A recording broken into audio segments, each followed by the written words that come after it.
Panginoong Diyos, sapagkat muli po ay binigyan po tayo ng oras upang magbahagi po ng kanyang mga salita. At tayo po ay magbasa po ng mga salita po ng Diyos sa aklat po ng Exodus chapter 14, verse 13 up to verse 14. Exodus chapter 14, verse 13 up to verse 14. And Moses said unto the people, Fear ye not, stand still, and see the salvation of the Lord, which he will shew you today. The Lord shall fight for you, and ye shall hold your peace.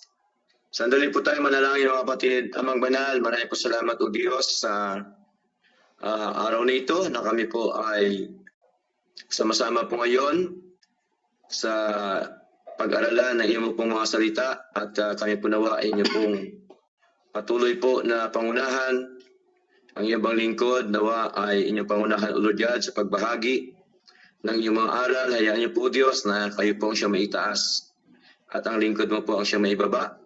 At kami po nawa lahat, Panginoon, ay inyo pong pagpalain ng inyo pong mga aral po, O Diyos, sapagkat ito po ay mahalaga sa amin po mga buhay, Lord. Salamat po na marami sa pangalan po na Jesus.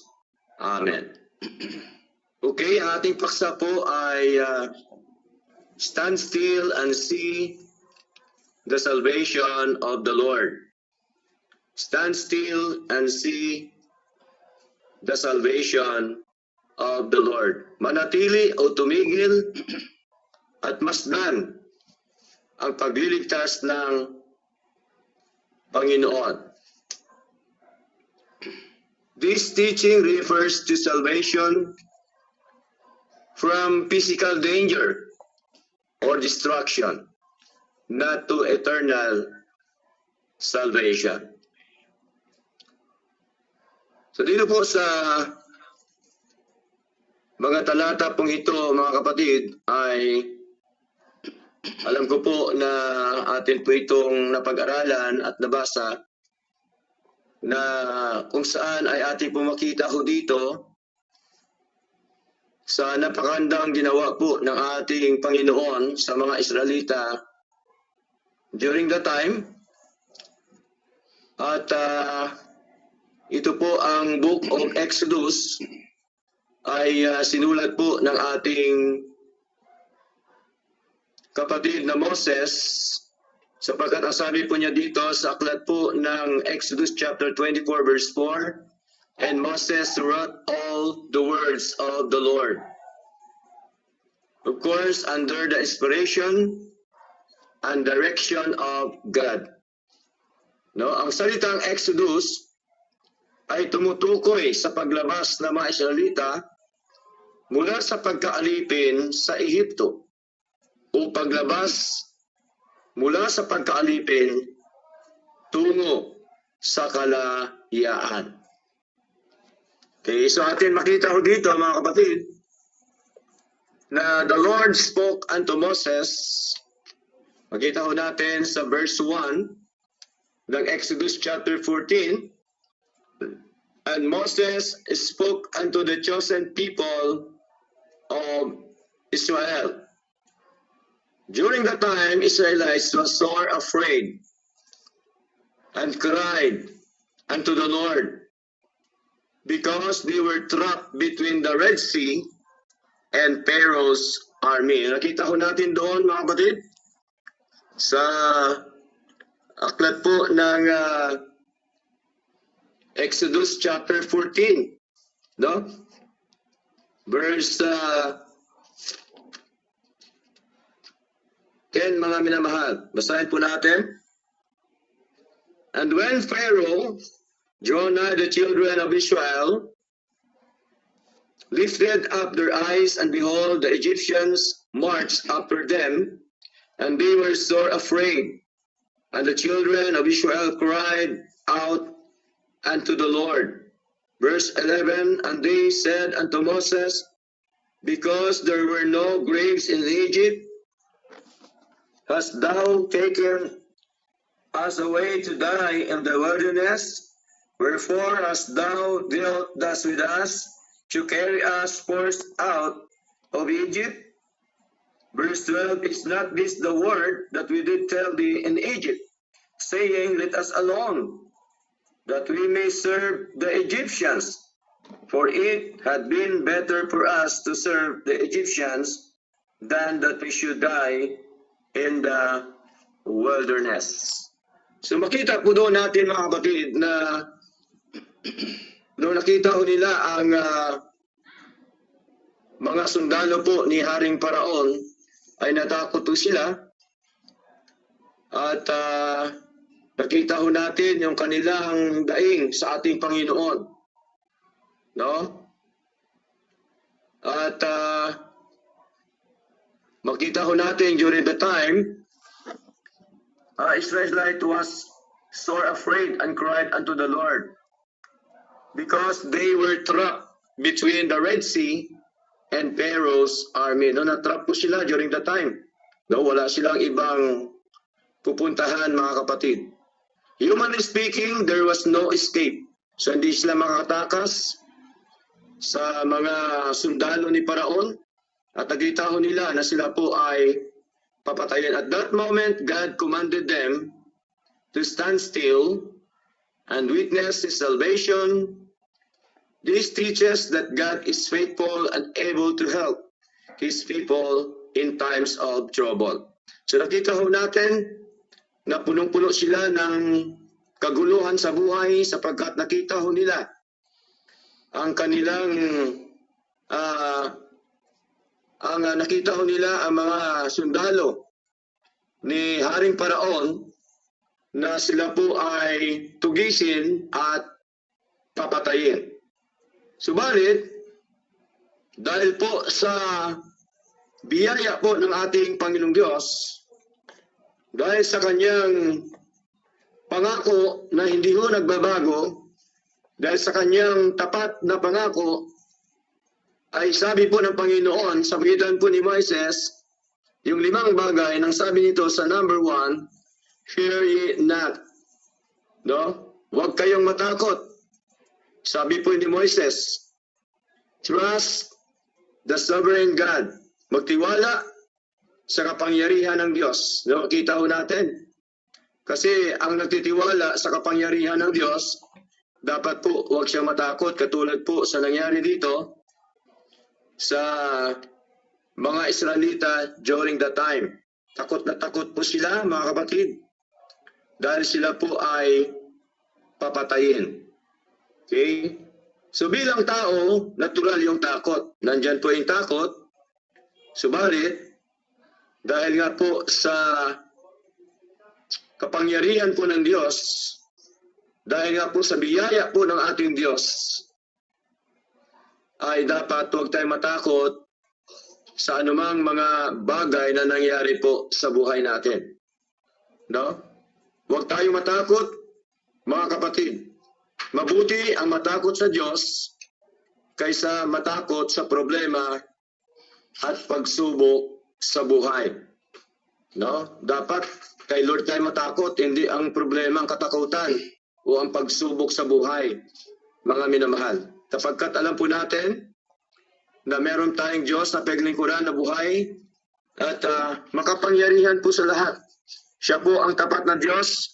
Siya po ang tunay at totoong Diyos na palaging tumutulong po sa atin sa lahat po ng mga problema, suliranin, pagsubok po sa ating buhay. So yung mga nangyari po sa ating paligid, mga pagsubok yan sa ating buhay, no, halos po buong bansa ay lubog sa baha. Subalit, tandaan po natin, sa ating paglilingkod ay huwag po tayo matakot sa mga bagay na ito. Sapagkat alam po natin na ang Diyos ay nandyan handang tumulong sa bawat isa po sa atin. Ang takot ay madaling pumasok kapag tila wala tayong nakikitang solusyon, mga kapatid. Ngunit ang Diyos ay hindi kailanman nawawala ng paraan. Siya ang ating kanlungan at lakas sa panahon ng kaguluhan o pagsubok.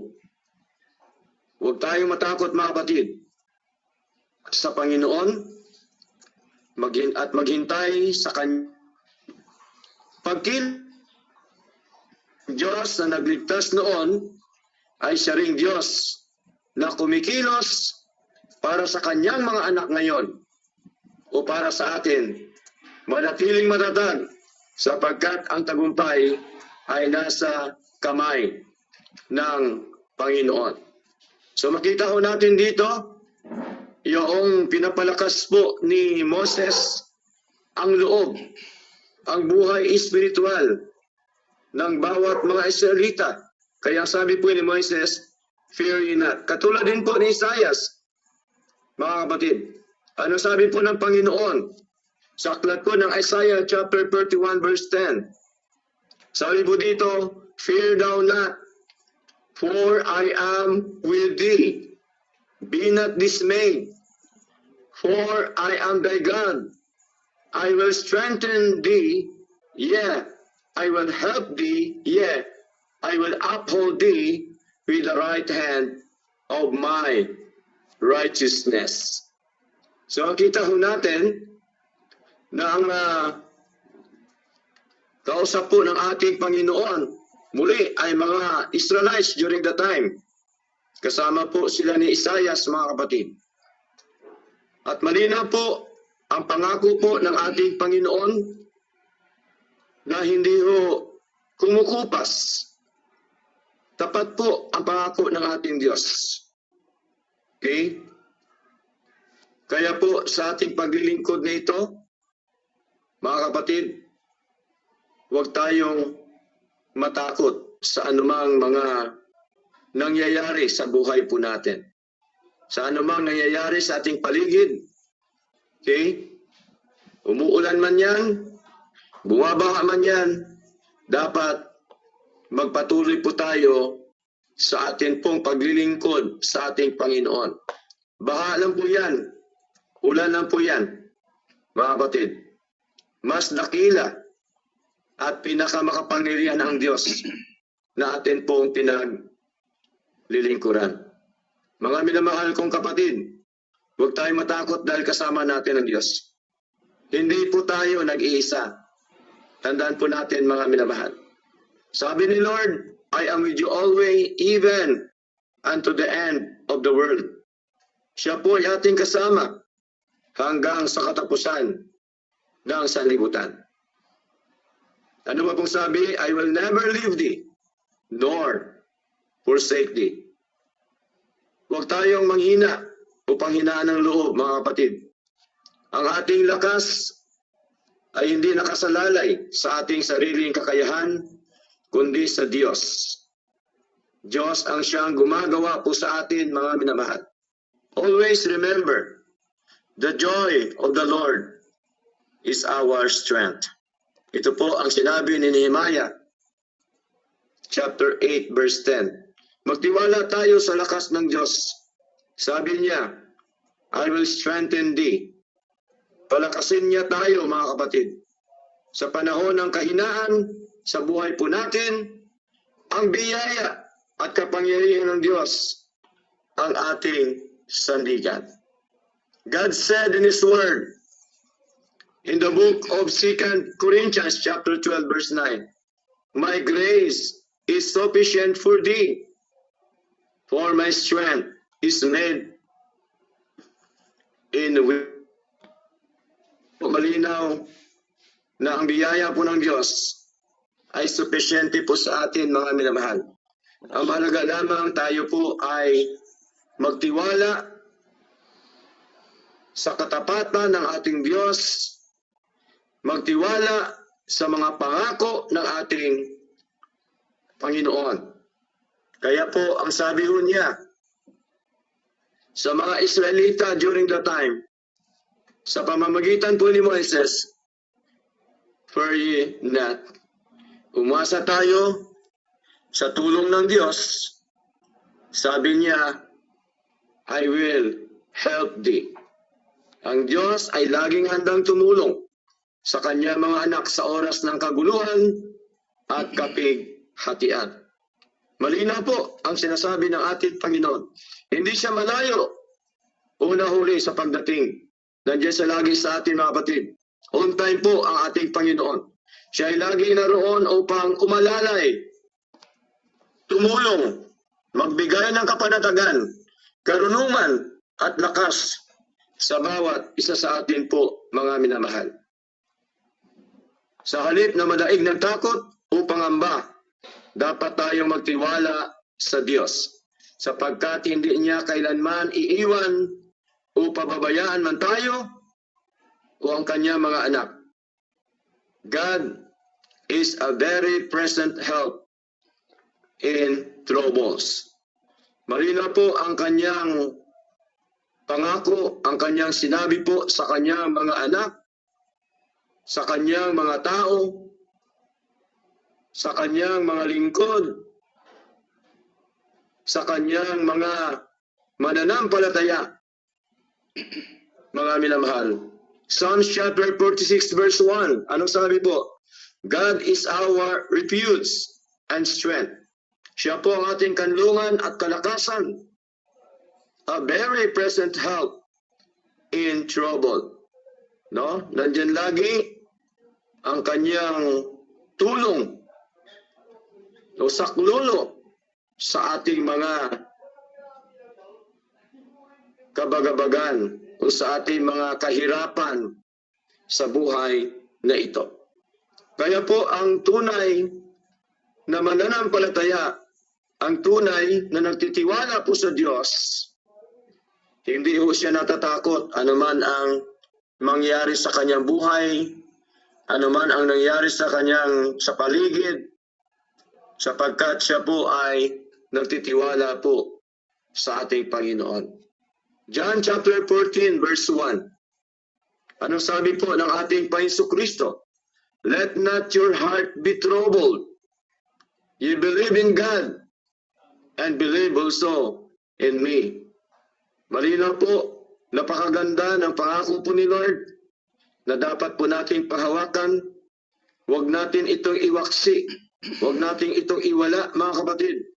Manapay atin pong ito yakapin sa ating paglilingkod na ito, sapagkat walang iba na tutulong sa atin kundi ang ating Diyos lamang, mga minamahal. At bukod doon, mga kapatid, hindi tayo binigyan ng Diyos ng espiritu ng pagkatakot, kundi ng kapangyarihan ang siyang ibinigay po sa atin ng Diyos. 2 Timothy chapter 1 verse 7, for God hath not given us the spirit of fear, but of power and of love and of a sound mind. So malinaw po na binigay sa atin ng Diyos ay kapangyarihan, hindi ho katakutan, mga minamahal. Meron tayong Diyos na may-ari po ng lahat ng mga bagay sa mundo ito. Huwag tayong matakot na magutom. Huwag tayong matakot na wala tayong trabaho. Wala tayong pera. Wala tayong ni anuman. Sapagkat meron tayong Diyos na siyang patuloy po na tumutulong sa atin, magbigay sa atin, magkaloob sa atin, ang mga lamang mga kapatid. Tayo po ay magpatuloy sa paglilingkod sa ating Panginoon. Patuloy na magtiwala sa ating Diyos na buhay. Fear often comes when we focus on our circumstances instead of God's power. No? Huwag tayong mag-focus sa ating mga problema, suliranin, pagsubok sa buhay. Ipagkatiwala natin sa Diyos, ipanalangin natin sa Lord, at dapat mag-focus po tayo sa kapangyarihan po ng ating Diyos. Mag-focus tayo sa mga pangako ng ating Panginoon, sapagkat siya po ay tapat sa kanyang mga pangako At itong ating Diyos na ating paglingkuran ay Diyos na hindi nagsisinungaling. Tunay at totoong Diyos po siya, mga kapatid. Ang Diyos na pinaglingkuran nila ni Moises, siya din po ang Diyos na atin pong pinaglingkuran ngayon.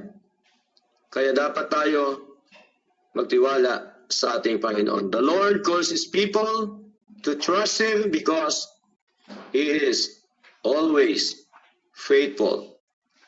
Tapat po ang ating Diyos lagi sa atin pong mga buhay. Kaya, ang sabi po ng ating Panginoon, sugitan ni Moises, fear ye not. Ganon din po ang sinabi niya sa mga Israelita during the time nung sila po ay natakot, nakita ang mga kalaban na akala nila ay katapusan na po ng kanilang mga buhay. Number 2, sabi po ni Moises, sabi ng Panginoon sa pagitan ni Moises, stand still. Stop trusting in human strength. No, huwag tayo magtiwala sa kalakasan po ng tao. Dapat lamang po tayo magtiwala sa kalakasan po ng ating Panginoon. Dapat lamang po tayo magtiwala sa kapangyarihan ng ating Panginoon. Kaya sabi po dito, mga kapatid, stand still. Manatili kayo. Tumigil kayo. Okay? May mga pagkataon minsan na ang pinakamabuting gawin ay hindi ang magmadali, kundi ang tumigil o manatili sa paglilingkod at pagtiwala sa Panginoon. Ang solusyon po, mga kapatid, ng ating mga problema sa mga pagsubok sa buhay ay ang atin pong panatili po sa Diyos. Hindi o solusyon ang pagtalikod sa ating Panginoon. Hindi solusyon ang hindi pagdalo sa gawain ng Diyos. Hindi solusyon ang hindi pagbabasa ng mga salita ng Diyos, hindi pananalangin. Ang solusyon po ay ang ating paglilingkod at pagtiwala sa ating Panginoon. Lagi natin alalahanin, mga kapatid, na ang Diyos ang kumikilos para sa atin. Ang Diyos ang kumikilos para sa kanyang mga anak.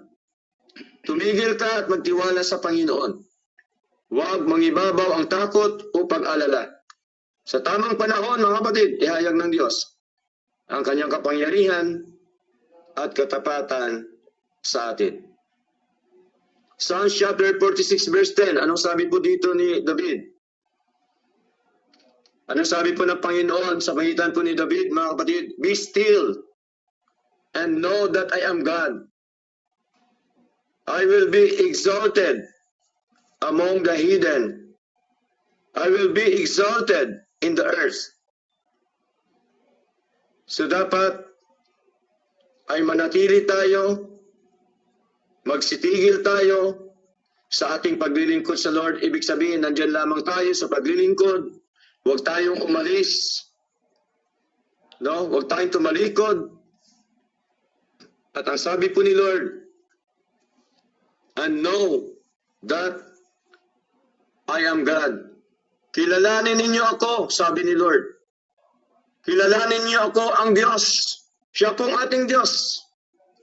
Kaya sa magitan po ng ating pag-aralan, pagpapalakasan, sama-sama na pag-aaral sa salita ng Diyos, sa ating pag-aaral,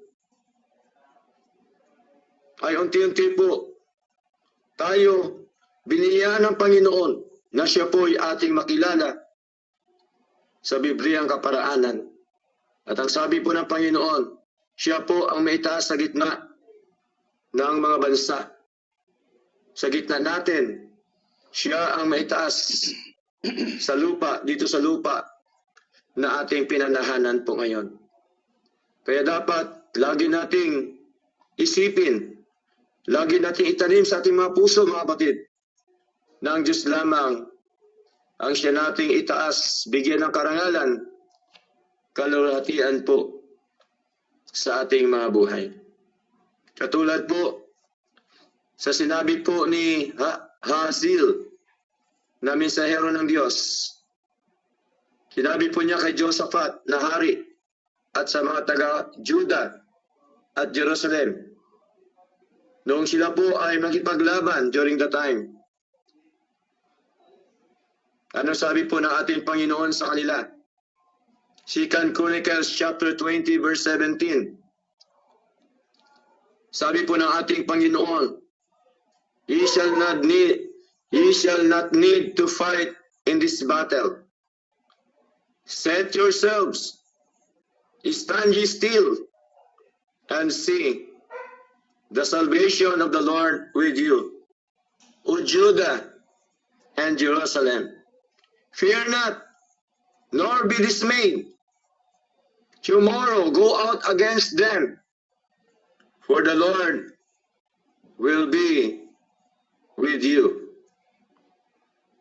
So maging po ang kanilang pagkipaglaban, mga minamahal, ang Diyos po ang magliligtas sa kanila, sapagkat sabi po ni Lord, ay sa kanyang laban ang pagkipaglaban.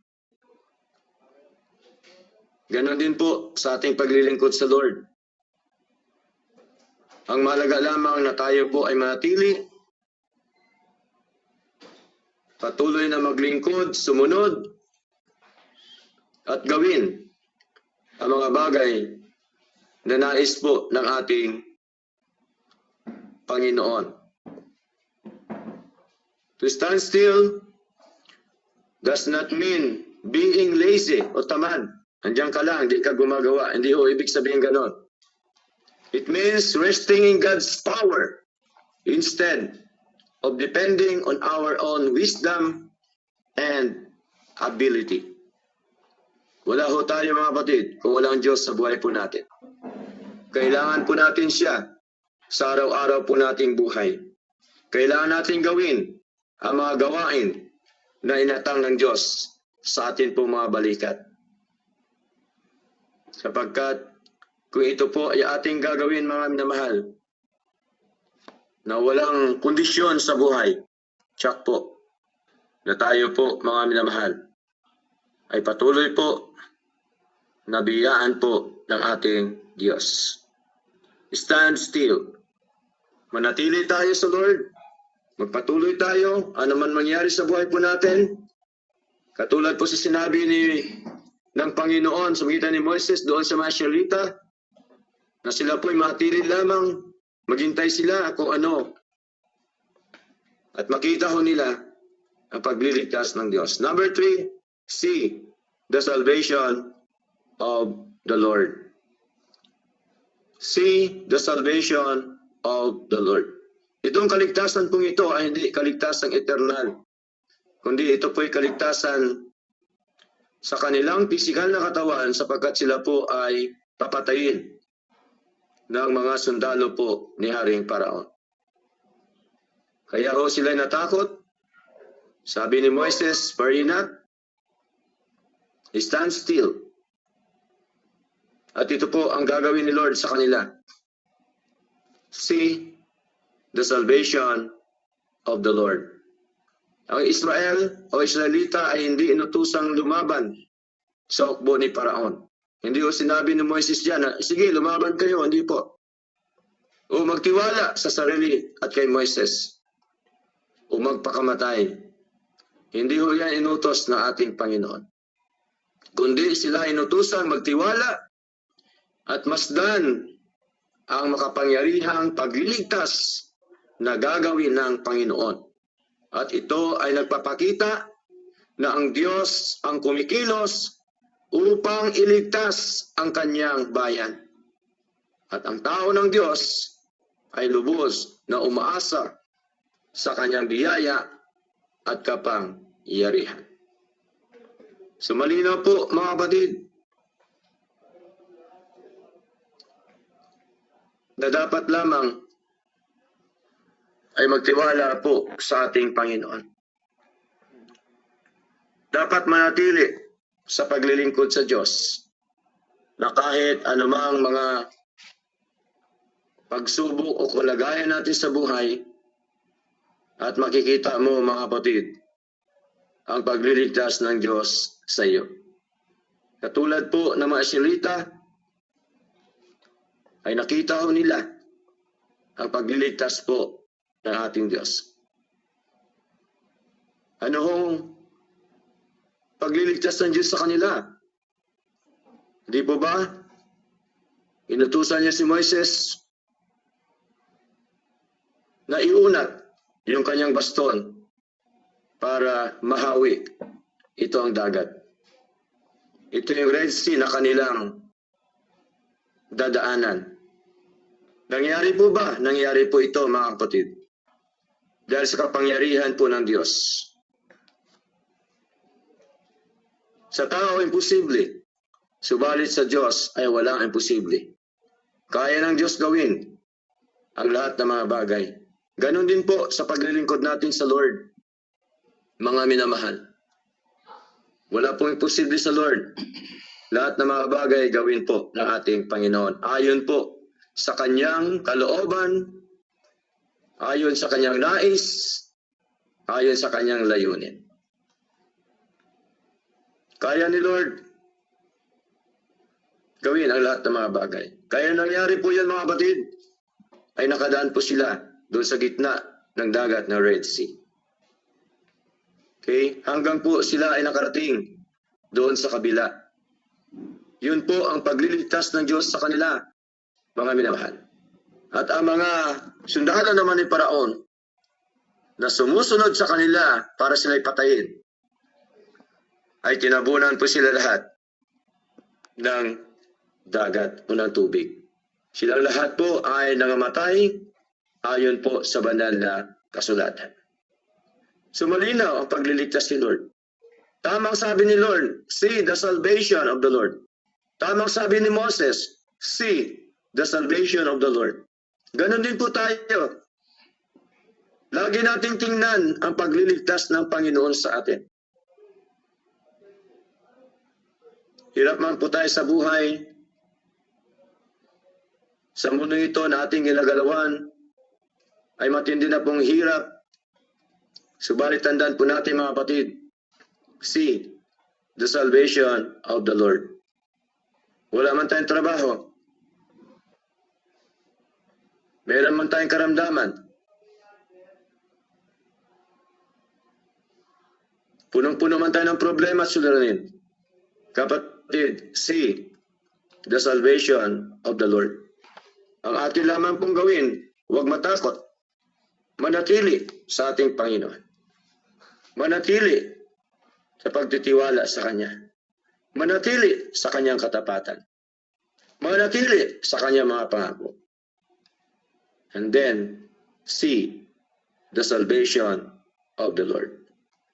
Even Jonah, mga kapatid.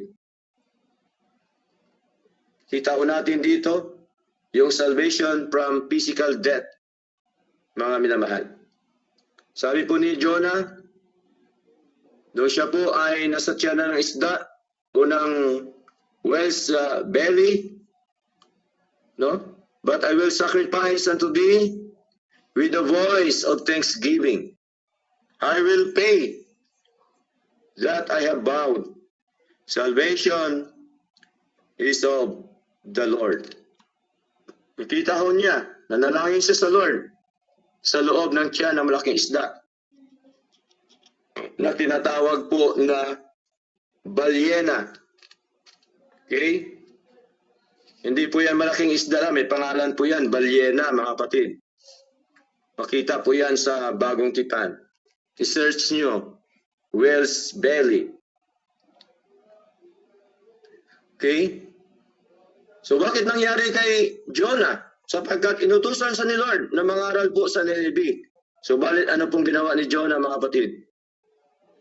Tumakas po siya sa Lord.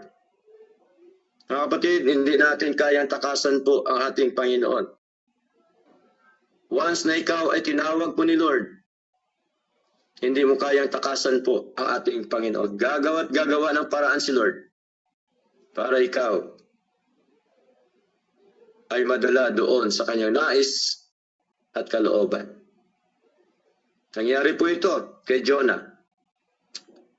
Na imbis pumunta siya ng Nineveh, tumakas siya, pumunta siya ng Tarsus. Di ba? Alam po natin istorya ni Jonah, mga kapatid. At siya po ay sumakay sa barko. No? Marami pa pong nadamay doon, mga tripulante at kapitan. No? Padala si Lord ng unos, na malakas ng unos. No? Maraming nadamay. Kaya mahirap pagka ikaw ay tinawag ni Lord na ayaw mong sundin ang nasa Panginoon. Baka ho, meron pang madadamay, mga kapatid. Kaya pinapakita, pinaparamdam ni Lord sa puso ho natin kung tayo po ay tinawag ng ating Panginoon. Tinawag sa paglilingkod, tinawag sa pagsunod sa kalooban ng ating Diyos na buhay. Kaya dapat ay sumunod tayo sa ating Panginoon. Ano pong nangyari? Niligtas po siya ng Diyos doon sa kamatayan, sapagkat siya po ay itinapon doon sa dagat, sa gitna ng dagat na may unos. At inutusan po ni Lord na siya po ay kainin na malaking isda. Okay? So, nakita ko natin ang pagliligtas ni Lord. Kaya sabi po ni Jonah, salvation is of the Lord. Nandun po ang kanyang pananampalataya, nandun po ang kanyang pagtiwala sa ating Panginoon. Na kahit po sa loob siya ng tiyan ng isda, ng malaking isda, siya po ay nagbalik loob sa Lord. Siya po ay humingi ng tawad sa Lord. Siya po ay nananalangin at nagpasalamat po sa ating Panginoon. So malinaw, ganun din po sa buhay natin, mga kapatid. Kaya dapat po tayo ay sumunod sa ating Panginoon upang tayo po ay maligtas sa atin pong temporal na kaligtasan dito po sa lupa. At alam po natin na kailangan po natin ang kaligtasan ng ating Panginoon. Maligtas tayo sa mga maling pamumuhay. Maligtas tayo sa mga maling tao. Maligtas tayo sa mga maling aral. Mga maling paglilingkod. Maligtas tayo sa anumang aksidente, anumang disgrasya. Maligtas tayo sa anumang gutom sa mundo pong ito. Si Lord lamang po ang siya makapagliligtas sa atin, mga kapatid. Kaya tayo po ay magpatuloy lamang sa ating Panginoon at ang sabi po niya, see the salvation of the Lord. Psalms chapter 3 verse 8, salvation belongeth unto the Lord, thy blessing is upon thy people. Malinaw po, ang pagliligtas ay sa Panginoon. Okay? At sa kanyang mga tao, ang mga pagpapala. Kasunod ang pagpapala. Mahalaga ang kaligtasan, mga kapatid, galing sa ating Panginoon. Isaiah chapter 12 verse 2, behold, God is my salvation. I will trust and not be afraid. Ang tunay na nagtitiwala sa Panginoon, tandaan po natin, hindi po siya natatakot ni anumang mga pagsubok sa buhay.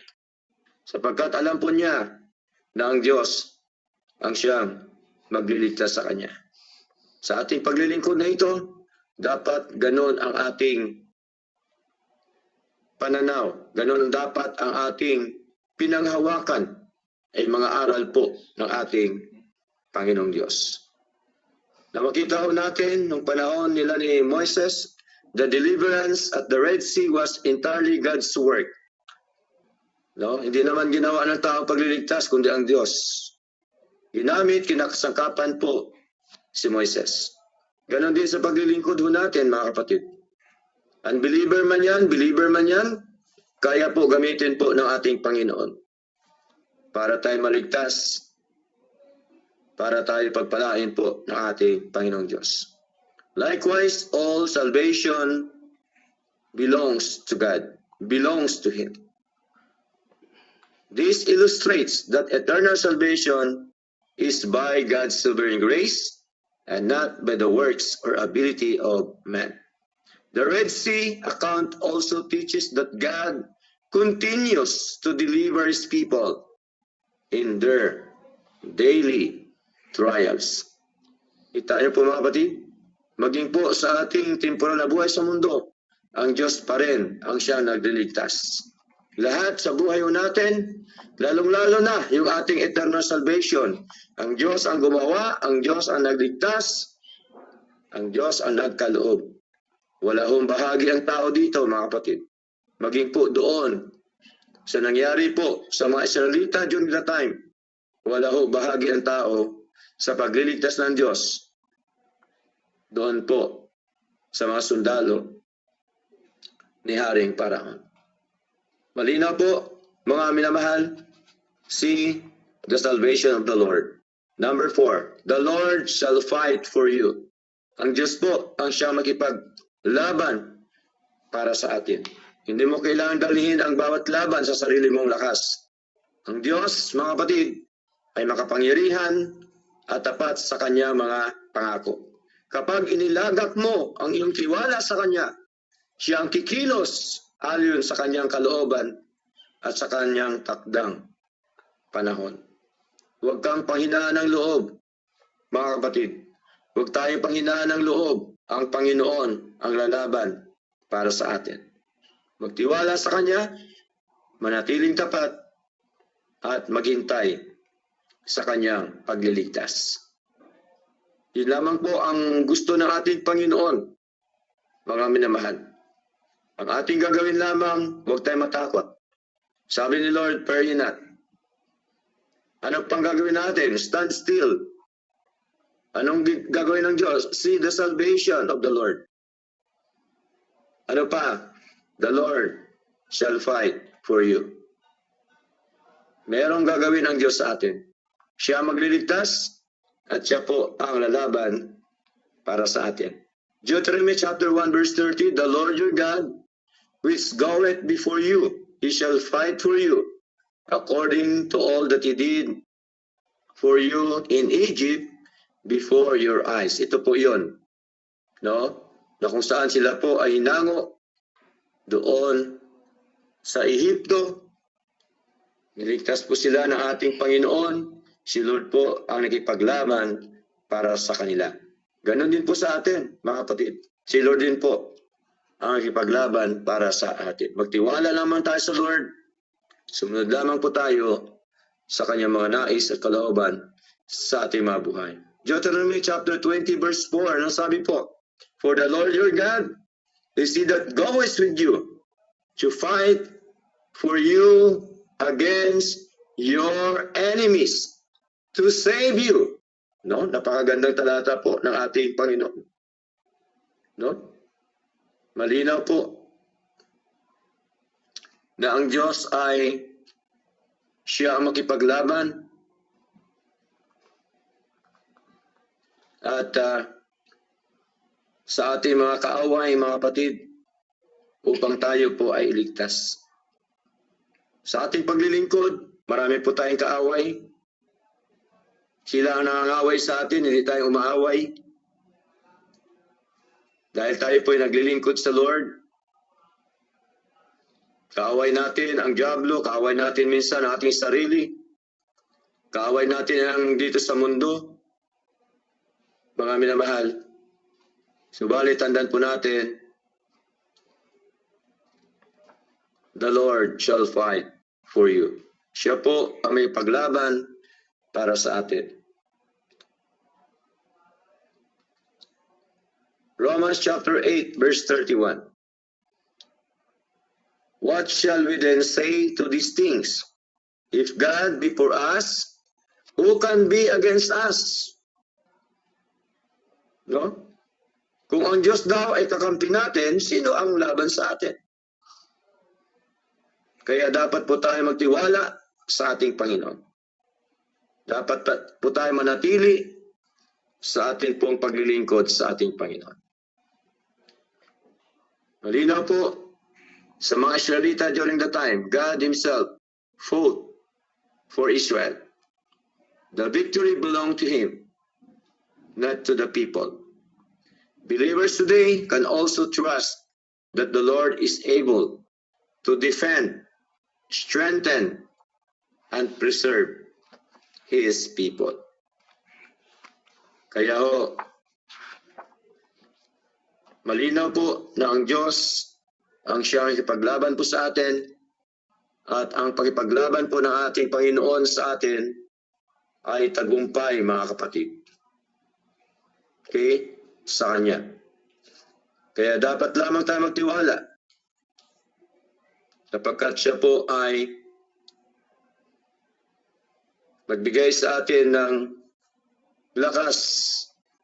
Siya po ay mag-defend sa atin. At siya po ay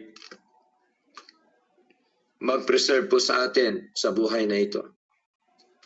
Number 5, hold your peace. Panghuli po, manatili kayong payapa.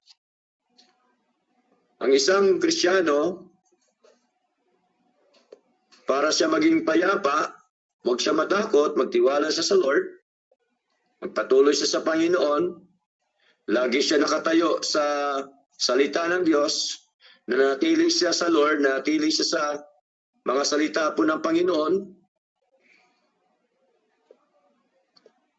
at tingnan niya yung pagliligtas ng Diyos sa kanya, at ang Diyos ang siyang lalaban sa kanya. Ito po yon. Hold your peace. Manatili kayong payapa. Nahulugang manatiling panatag at magtiwala sa Diyos sa gitna ng kaguluhan. Hindi tayo kailangan pangunahan ng takot o pag-alala, sapagkat ang Panginoon ang may ganap na kapangyarihan sa lahat po na sitwasyon. Okay? Manatiling payapa o panatag at magtiwala sa Panginoon. Huwag hayaang manaig ang takot o pag-alala. Okay? Ang Diyos ay kumikilos para sa kanyang bayan, para sa kanyang mga anak, at sa kanyang takdang panahon ay hiyag niya ang kanyang pagliligtas. Sabi po dito, John chapter 14 verse 27, sabi ni Lord, peace I leave with you. My peace I give unto you. Not as the world giveth, give I unto you. Let not your heart be troubled, neither let it be afraid. Malinaw po, ang kapayapaan ay iniwan ko sa inyo, sabi ni Lord. Ang aking kapayapaan ay ibinigay ko sa inyo. Hindi lamang iniwan, kundi ibinigay pa. Hindi gaya na binigay ng sanlibutan. No? Sa mundo, wala namang kapayapaan po riyan. Puro kaguluhan po riyan. Ang binibigay ko sa inyo, huwag magulumihanan ang inyong puso ni matakot man. When we trust the Lord, He gives peace even before the problem is removed. Faith rests in God's promises and waits upon His perfect timing. Kalinaw po mga kapatid, na nawa, bago tayo magtapos, huwag tayo matakot, patuloy tayo sa Lord. Stand still. Manatili tayo sa Kanya, sa Kanyang mga salita. See the salvation of the Lord. Kita natin ang pagliligtas ng Diyos sa atin. Mula noon pa, niligtas tayo sa lahat aspeto ng buhay natin. Ano pa po? Sabi po ni Lord, and the Lord shall fight for you. Siya po may paglaban sa atin. And hold your peace.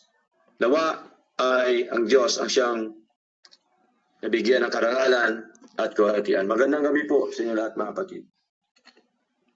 Brother Marshall.